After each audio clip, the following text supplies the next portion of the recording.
quais são as principais diferenças da sociedade limitada para a sociedade anônima. Pronto! Bem-vindo de volta ao meu canal, eu sou Vitor Gonçalves Machado.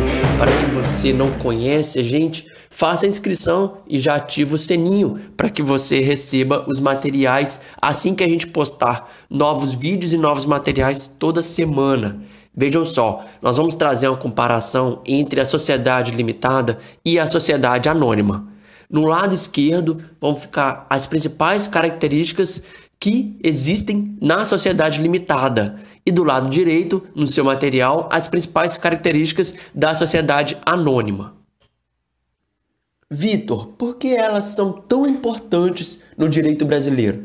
Vejam só, as limitadas, primeiramente as limitadas, elas já têm uma grande presença. Mais de 90% dos registros de empresas, ou seja, de sociedades empresárias, são de sociedades limitadas. Por que tão importante assim? Principalmente por conta de duas razões.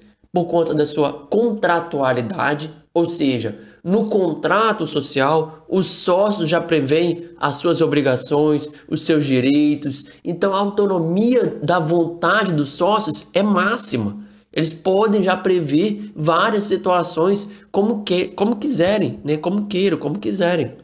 E também existe a limitação da responsabilidade dos sócios pelas dívidas e obrigações que a sociedade contrair. Eu vou explicar isso mais à frente de uma forma melhor. E a sociedade anônima, ela é muito importante para grandes empreendimentos, para os empreendimentos que precisam de grande aporte de recursos, como o setor da construção civil ou o setor financeiro, né? Então é um tipo empresário preferido também para formalizar os mega empreendimentos. Então vem aqui comigo, olha só, sociedade limitada. Quando a gente fala em sociedade limitada, qual é a legislação aplicável? A lei aplicável à sociedade limitada é o Código Civil, o Código Civil de 2002. Vejam só, então, como regra geral, nós temos artigos 1052 a 1087 do Código Civil. 1052 a 1087 do Código Civil. Subsidiariamente, ou seja, quando essa parte do Código Civil ela não especifica certas matérias, quais serão os artigos, as normas a serem aplicáveis? As normas da sociedade simples, que estão nos artigos 997 a 1038 do Código Civil. Por exemplo, a parte que fala sobre o contrato social está nessa parte da sociedade simples pura, lá no Código Civil, artigos 997 a 1038. Então, é aplicado subsidiariamente as normas do 1052 a 1087. Naquilo que não tiver nas normas do artigo 1052 a 1087, veja lá no artigo 997 a 1038, que pode lá estar contemplado. Supletivamente, também são aplicadas as normas da Lei da Sociedade Anônima, que é a Lei número 6.404 de 1976. E por que supletivamente? Por que a gente fala supletivamente? Porque essas normas elas vão ser aplicadas de uma forma supletiva, adicionando, de uma forma que tenha mais normas à sua aplicação lá dentro da sociedade limitada, né? Se não tiver previsto, se não forem incompatíveis, né, com as normas da sociedade limitada, então pode se aplicar também as normas da sociedade anônima e desde que assim esteja previsto no contrato social. Quais normas, exemplo de normas compatíveis? Por exemplo, o artigo 118 da Lei da Sociedade Anônima, que fala do acordo de acionistas. Pode ser também um caso de acordo dos sócios minoritários dentro de uma limitada. E normas incompatíveis, que não poderiam, então, ser previstas para a limitada e que, de repente, os sócios colocam no contrato social, mas são incompatíveis, não poderiam ser aplicadas. Normas que falam sobre a emissão de ações, normas que falam sobre a abertura de capital, isso não poderia ser aplicado para a sociedade limitada. E no caso da sociedade anônima, qual é a norma aplicada? Já falamos aqui um pouco. Olha, A Lei 6.404 de 1976 é a lei aplicável à sociedade anônima, chamada de Lei das SA. Nos casos omissos, aplica-se o Código Civil, o Código Civil que rege sobre a sociedade limitada. É assim que dispõe o artigo 1089 do Código Civil. A sociedade anônima rege-se por lei especial, aplicando-se-lhe, nos casos omissos, as disposições deste Código. É o que diz, então, o artigo 1089 do Código Civil de 2002. E como são constituídas a sociedade limitada e a sociedade anônima? Sociedade limitada, constituída por meio de contrato social. Contrato social que prevê os direitos, as obrigações, o que vai regir, o que vai estabelecer, o que vai ficar estabelecido entre os sócios, né? Quais são suas atividades, quais são as suas atribuições, qual será o objeto social, ou seja, a atividade empresarial que a sociedade limitada vai desempenhar, qual é o nome da sociedade, ou seja, chamado de nome empresarial, onde estará o endereço da sua sede, das suas filiais, qual o prazo de duração da sociedade, a data de encerramento do exercício social, que se não for coincidente com o ano civil, tem que ficar estabelecido no contrato, a qualificação do administrador da sociedade, né, a participação de cada sócio nos lucros, que se trata de um importante direito dos sócios, essa participação nos lucros e também nas perdas, né, da sociedade. São essas questões que vão estar disciplinadas no contrato social. Já na questão da sociedade anônima, ela é constituída por meio de um estatuto social, onde se prevê várias matérias sobre essa sociedade anônima, como é composto os órgãos da sociedade anônima, como são feitas as distribuições das ações, qual o objeto social, etc, etc. Então, é bem amplo esse estatuto social, é bem diversificado do que em comparação com o contrato social. E isso nos traz também a questão da autonomia da vontade dos sócios. Como que é na limitada e como é na anônima? Na sociedade limitada, a autonomia da vontade dos sócios é máxima, né? Eles podem firmar direitos, podem firmar obrigações, podem firmar o que quiserem, desde que respeitando o que consta na lei, não fazendo questões proibidas legalmente, mas há uma máxima vontade dos sócios, quando em comparação também com a sociedade anônima, onde a autonomia da vontade dos sócios é mínima. A vontade societária para decidir sobre a maioria dos assuntos dessa sociedade e dos sócios é praticamente inexistente. Já existe um vínculo societário, já existem obrigações, já existem prévios atribuições, prévias definições ali estabelecidas no Estatuto Social, em que um ou outro acionista dificilmente vai conseguir reverter ou dificilmente vai conseguir alterar. Então a autonomia da vontade dos sócios, que na sociedade anônima os sócios são chamados de acionistas, é mínima. E aí a gente também chega na divisão do capital social. Como que é feita a divisão do capital social? Vejam, na sociedade limitada, o capital social é dividido em cotas. Por isso que os sócios podem ser chamados também de sócios cotistas. E na sociedade anônima, o capital social é dividido em ações. Por isso que os sócios também são chamados de acionistas, né? Os acionistas da sociedade anônima. Qual o número mínimo de sócios? Vejam que existiu uma importante mudança na lei, que é o Código Civil, para estabelecer que a sociedade limitada pode ser unipessoal. Pode existir um sócio só. Que estranho, né? Mas pode ser. Então, não precisa ter 2 ou mais sócios, que é o que precisa na sociedade anônima. Não existe sociedade anônima com um acionista apenas, um sócio apenas. Não existe. Ou um membro só do conselho de administração, ou um membro só para participar da Assembleia Geral, um acionista só. Não existe. Tem que ter 2 ou mais sócios e acionistas, né? Como é a responsabilidade dos sócios na limitada? Veja que é uma questão que aparece muito nos contratos sociais, que é uma repetição do artigo 1052 do Código Civil, que diz o seguinte: a responsabilidade de cada sócio é restrita ao valor de suas cotas, mas todos respondem solidariamente pela integralização do capital social. Isso é o que diz o artigo 1052 do Código Civil. Primeiro, uma importante observação aqui: os sócios não vão responder pelas dívidas da empresa, da sociedade empresária. Os sócios não vão responder por essas dívidas. Eu ia falar que nunca vão responder, mas eles podem responder em algumas situações excepcionais. Mas, regra geral, não respondem.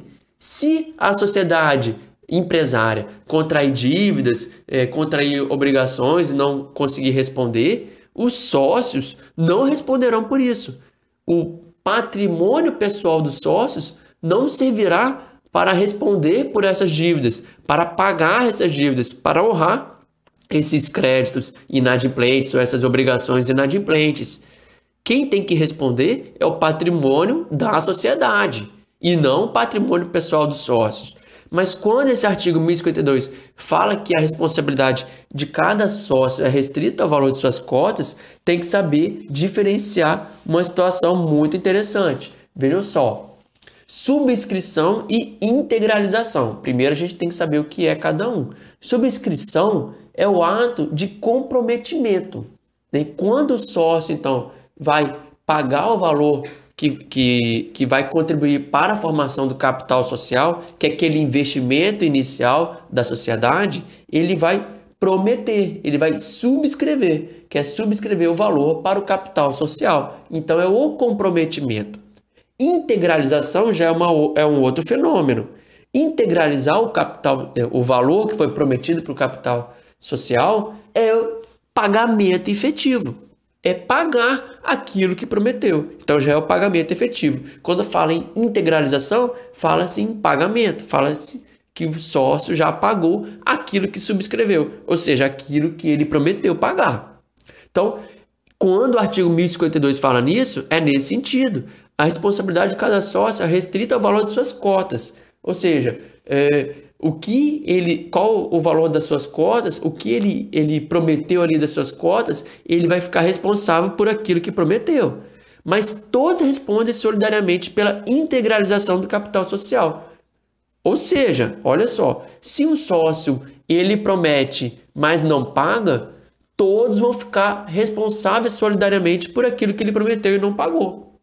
Se um credor discute isso em juízo, ou um outro sócio discute isso, ele pode, os demais sócios que fazem parte dessa sociedade empresária podem responder por aquilo que o sócio que prometeu e não pagou pode responder por isso, né? É um pouco complicado, mas esse artigo 1052 ele fala nesse sentido. Ele não fala que cada sócio vai ficar responsável por aquilo que a sociedade empresária tem de dívida e na medida das suas cotas. Esquece as dívidas da sociedade empresária. Os sócios eles têm responsabilidade limitada. Limitada ao quê? Limitada ao que é o patrimônio da sociedade. Existe uma barreira aqui que faz em relação às dívidas que a sociedade empresária contrai. Qual barreira? Que não pode pegar os bens dos sócios, os bens pessoais dos sócios, o patrimônio pessoal dos sócios. Existe então essa responsabilidade limitada. Mas no caso de formar o capital social, que é o investimento inicial que a sociedade empresária precisa, os sócios têm essa responsabilidade sim. Eles precisam integralizar aquilo que prometeram. Eles precisam pagar aquilo que prometeram. Ou seja, integralizar aquilo que antes já tinha sido subscrito, aquilo que subscreveram, aquilo que prometeram. É esse o sentido do artigo 1052. E aí fica um pouco mais fácil de entender o artigo 1º da Lei da Sociedade Anônima, que fala sobre a responsabilidade dos acionistas. A responsabilidade dos sócios e acionistas, sócios/acionistas, né, que é o mesmo sentido, será limitada ao preço de emissão das ações subscritas ou adquiridas. Não há, nesse caso da sociedade anônima, que é uma responsabilidade muito mais forte do que a da limitada, Não há responsabilidade solidária entre os acionistas pela não integralização do capital social, diferente do que ocorre na limitada. Se um acionista não pagou aquilo que prometeu, se um sócio da limitada não pagou aquilo que prometeu, os demais sócios dessa limitada, eles vão também responder por isso. Se algum credor questionar essa falta de integralização do capital social, ele pode vir a ter que responder por isso. Os outros sócios podem vir a ter que responder por isso, que não tem a ver com as obrigações da sociedade perante seus credores, tá? Como é a administração da sociedade? No caso da limitada, essa questão da administração da sociedade já vem definida no contrato social. Mas algumas observações são importantes. Vejam só, pessoas jurídicas podem ser administradoras da sociedade limitada? Não podem. Isso é um entendimento que o professor André Luiz Santa Cruz Ramos também tem. Por quê? No artigo 997, inciso 6, diz pessoas naturais. Então, quando eu falo em pessoas naturais, eu falo em pessoas físicas. Então, somente pessoas físicas podem ser administradoras da sociedade limitada. Outra importante observação: pessoas estranhas ao quadro social podem ser administradoras da limitada? Podem. Não precisa ser, então, só os sócios. Podem ser outras pessoas diferentes dos sócios que podem administrar essa sociedade. E a atividade do administrador é personalíssima, mas pode constituir mandatários para praticar certos atos. Então, qual é o entendimento disso? Não pode o administrador passar a procuração para uma outra pessoa para mandar em tudo que tem a ver em relação aos assuntos da sociedade limitada. Isso não pode acontecer. Mas para praticar certos atos, pode sim existir essa especial ocasião. No caso da sociedade anônima, a administração é realizada basicamente por dois órgãos, que são o Conselho de Administração, que é o órgão especial da sociedade anônima, que vai fazer a fixação de suas diretrizes, vai estabelecer as políticas da sociedade anônima. Portanto, é o órgão de deliberação colegiado que fixa a orientação geral da sociedade anônima. E a diretoria? A diretoria também é outro órgão importantíssimo a quem cabe a execução das deliberações, tanto da Assembleia Geral, né, que a Assembleia Geral é o poder supremo da companhia, né, poder supremo da companhia, que é onde se reúnem os acionistas com ou sem direito a voto, né, e também faz a execução, na verdade, também das deliberações do Conselho de Administração. É o que a diretoria desempenha basicamente essas grandes funções. E também as previsões no artigo 138 da Lei da Sociedade Anônima fala sobre esses órgãos de administração da sociedade. E como ocorre a exclusão do sócio, para terminar, é o direito do sócio, na sociedade limitada, sair da sociedade a qualquer tempo. Ele tem esse direito, ele pode sair. Mas também pode ser que ele seja excluído da sociedade limitada, contra então a sua vontade. Isso ocorre basicamente em três situações. A questão do sócio remisso, que é aquele sócio que não integraliza suas cotas. Lembram da questão da integralização e subscrição? Então, o sócio remisso é aquele que não paga efetivamente aquilo que prometeu para contribuir com o capital social. Essas regras estão no artigo 1004, parágrafo único e 1058 do Código Civil. Há também possibilidade de exclusão extrajudicial, ou seja, não precisa ser uma exclusão que a justiça vai determinar, é o que está no artigo 1085 do Código Civil. Um grande exemplo é quando um sócio minoritário, né, que é o caso só do sócio minoritário, essa possibilidade, quando um sócio pratica falta grave, pondo em risco a continuidade da empresa. E também a possibilidade de exclusão judicial, determinada então pela justiça, que pode ocorrer tanto com sócio minoritário ou majoritário. Por exemplo, uma incapacidade superveniente, né, o sócio perde algumas funções, se torna incapaz, e também a questão da falta grave no cumprimento de suas obrigações. Artigo 1030 do Código Civil traz essas previsões. Já na questão da sociedade anônima, por vontade própria e a qualquer tempo, o acionista não pode sair. Vejam só, mas ele pode pedir a sua retirada, que é o chamado direito de retirada, em algumas situações já previstas em lei, como, por exemplo, quando ocorrer fusão ou incorporação da sociedade anônima, né? Ou pela mudança do objeto da companhia, mudança do que a companhia exerce como atividade principal, no caso, entre outras situações que a lei da sociedade anônima prevê expressamente. Essas são as principais diferenças entre esses dois grandes tipos societários que existem no direito brasileiro. Há outras diferenças, outras características? Sim, claro que há, mas essas são as principais, para ficar bem marcante o que uma sociedade limitada faz e quais são as diferenças da sociedade anônima, que a sociedade anônima é muito mais para grandes empreendimentos, né, megas empreendimentos, para existir mais aporte de recursos, entre essas questões envolvendo questões mais complexas do que uma sociedade limitada, que é mais para pequenos e médios empreendimentos, questões mais simples, poucos sócios, entre 2, 3 sócios, pode até existir um sócio apenas, que é a sociedade limitada unipessoal desde 2019, admitida no direito brasileiro.